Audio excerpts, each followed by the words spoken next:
Felix Ojo, Joe, commits to Texas Tech. And what some people are really stunned by is that Texas Tech beating out Texas for a 5-star top 5 kid in the 2026 recruiting class, as Texas Tech does get Felix Ojo. Joe, here come the Red Raiders, bud. It's funny. We got tagged in something this weekend about a take that we had 3 weeks ago about Texas Tech. And in that clip, we had a discussion about, hey, listen, they're not going to beat every recruit. They're not going to win for every recruit. We even called Texas out and said, listen, hey, like if you're going to spend money, you're going to go steal one. Just like you did last year to Georgia when you spent more money to get the defensive lineman and Justice Terry. Joe, here come the Red Raiders as they have the number 1 Big 12 class in the country right now. Top 25 in recruiting are the Red Raiders. Your thoughts on the Felix Ojo commitment? Well, one shout out to, I believe it's Jakai or Jockey. I believe it's Jakai who pulled the clip. I was DMing with him. He pulled it and then he DM'd me and he was like, great stuff that you guys talked about this. And I was like, thanks for posting the clip. Like, it got really good run. He watches the show, so I appreciate him doing that. My focus definitely is on Texas Tech, and it goes in line with what we talked about a couple of weeks ago. As you just mentioned, we spoke so highly of the way that they've been building their roster and the financial commitment that goes into it, and how in the new world of revenue sharing and modern NIL that's supposed to not just be booster based, Texas Tech is built to succeed for the long term. And we had a call to action there. We weren't trying to be critical, but we were just trying to point out they have the ability to be the best recruited team in the Big 12, to recruit at the level that Oklahoma and Texas were doing in the Big 12, maybe not up to the degree that they're doing right now that they're both in the SEC, but to be up in the conversation and to dominate the conference. But we said that we felt there was a lot being left on the bone, that they weren't truly capitalizing on it. And this is how you make a splash. Yeah. You do this by going and getting the 3rd-ranked tackle, a very talented kid in Felix Ojo, tall, long, physical kid who's a mauler, who likes to kick ass, put a lot of kids in the ground on his highlight tape if you haven't seen it. Going and getting him and then making headlines for the fact that you're paying this kid $5.1 million over 3 years, locked fully in guaranteed. 3 years. Fully guaranteed. It's not as outrageous of a number as people realize. I think people see the 5.1 and think that's what he's making per year. It's not. This is what you do to create a headline. More kids, yeah, they're motivated by money. That's the current version of the sport that we live in. You can attract, and I think eventually maybe flip some others, which would be so massive for Texas Tech accomplishing that goal of finishing with a top 15 or maybe even a top 10 class. So you brought up recruiting like Oklahoma did, right? Yeah. Joe, Oklahoma currently sits with 14 commits right now, and they're 42nd in the country. They're doing awful. They are not doing good at all. So again, we'll talk about Hugh Freeze in just a moment, okay? And I'm going to bring something up there, but in reference to recruiting like Oklahoma did, they need to get a couple of more kids to get in that top 15. Joe, there are a couple of really talented kids away from getting committed and signed and on that campus from separating.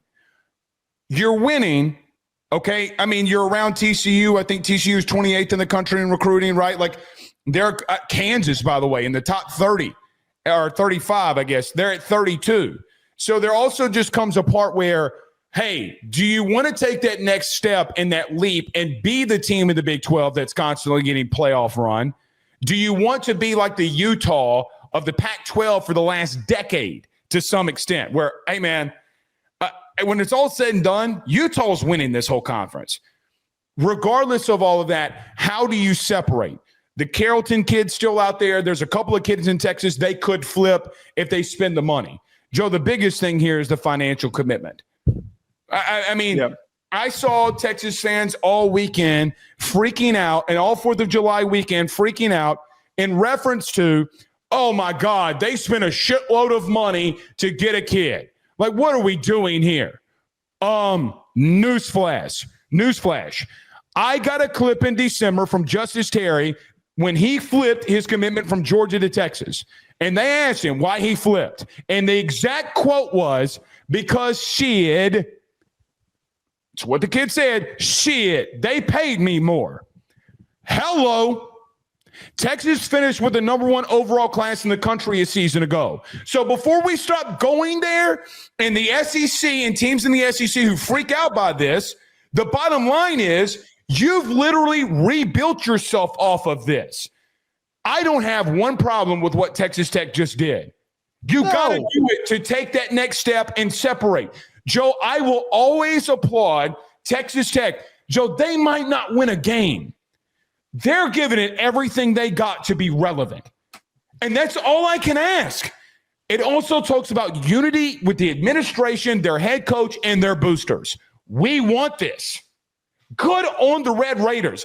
Give me a Red Raider shirt. I'm on the bandwagon. Because when you put this much damn effort into being to what you can do to be great, for what your standard is, raise the bar. You have an opportunity here to do what maybe somebody else doesn't have the financial resources to do. We haven't even spoke about Ojo. We really, I mean, the kid's a mauler, shot caller. Joe, I got to be honest with you. I know he's 6'6", 285. I don't know if he can't play guard either. He blocks like a guard in these run plays, but he's athletic enough to be a tackle. The kid's a little bit different. So it's a massive deal, and you know what it is? Finally, for me, you could have gone out in the state of Texas and get a 5-star receiver, a 5-star quarterback, whatever. No, you went in the trenches, and you went out and got a big offensive tackle. So when you're talking about alignment, you're talking about buy-in, you're talking about philosophy. Joe, listen, screw the receiver. We want to go win up front. I love it. I think the way that you just put that is where my head's at. I don't want to hear any big programs. Like, this was the funniest part about all this. As soon as the headline broke and the number was put out there by Ojo's agent, which is like the first time we've seen something like this happen, that an agent rudely interrupt you. Pause. Yeah. Confirmed and showed on 3 and confirmed the fully guarantee. Yeah. And he told ESPN 5.1 million was the amount, and good on him. I don't know if he's trying to posture for more money, or I don't know what the deal is, but at the current moment, he's a Red Raider. I think that anyone who is complaining, especially Texas fans, need to look in a mirror. You can't get excited because your team is trotting guys around in Lambos, and then the second that you lose one kid to another Texas school, you're upset. That to me is so stupid. It's so dumb. You need to acknowledge that this is the game that you're playing. You can't just be the biggest breadwinner in the state of Texas forever. There's too much money in the state. There's too much money at schools like Texas Tech and Texas A&M for you to win every single time. Yes. But the point that you brought up that I love the most, I love college football programs that are bought in. And the sport is changing rapidly. And I love the programs that are showing us that they will do anything to win. I'm admittedly sick of the existence of plenty of programs that go through the motions and are happy to be in a Power 4 conference and to just sit there and collect the money and not do a damn thing. And Texas Tech proving to us that they've been chomping at the bit to produce a productive top shelf program. And this is another way that they're able to work towards that and to accomplish that. Joe, you know, this is kind of a little bit off topic. I'm going to throw this your way, though. Okay. The teams that are kind of coming out of nowhere. So this house settlement case thing is very new, right? The teams that have made the biggest moves, and it's not over, but the teams that have made the biggest moves and commitments has been from a quote-unquote lower P4 schools. Texas Tech and Syracuse. I don't think that that's a miss. Now that they can go out there and say, you know what, listen, most of the kids on our roster are going to go for $200,000, $250,000, okay, and they're going to be content. That's where we'll sit. But you know what? We still have another $5 million to play with. Let's go give a kid $1 million a year and see what happens. Maybe that happened with Calvin Russell. In this specific regard, Joe, I fully believe this would happen with Texas Tech. Wait, okay. So where are we? Okay.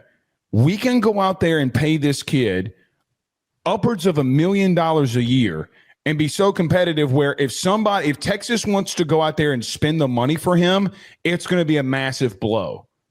Right? Because Texas is already doing the same thing. Joe, they're in salary cap season.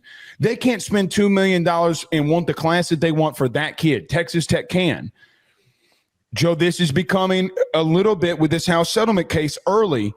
If everything holds, this is becoming a little bit like, I don't want to say competitive balance, but this weekend you can't ignore it. Name a time that you saw two schools in the Power Four shove in the locker of Texas and Miami. It's by the way, this weekend was unprecedented. Like I've never seen two like this. You might see one. You saw Travis Hunter. That was insane. You've now seen two top 20 kids, go to schools that they would have never committed to. I don't know. This is a theory that I have in my brain. I don't know if we're starting to see some competitive balance because regardless, they both have agreed to the money. Calvin Russell doesn't commit without guarantees of money, and we literally know that about Ojo. It is creating a little bit of competitive balance for whatever it's worth. We got a long way to go in this. But again, Joe, this never happens. I don't think that this is enough evidence to like fully commit to that, but I do agree with you. I think that committed athletic departments with good fan bases and good head coaches can find an avenue. And I think that this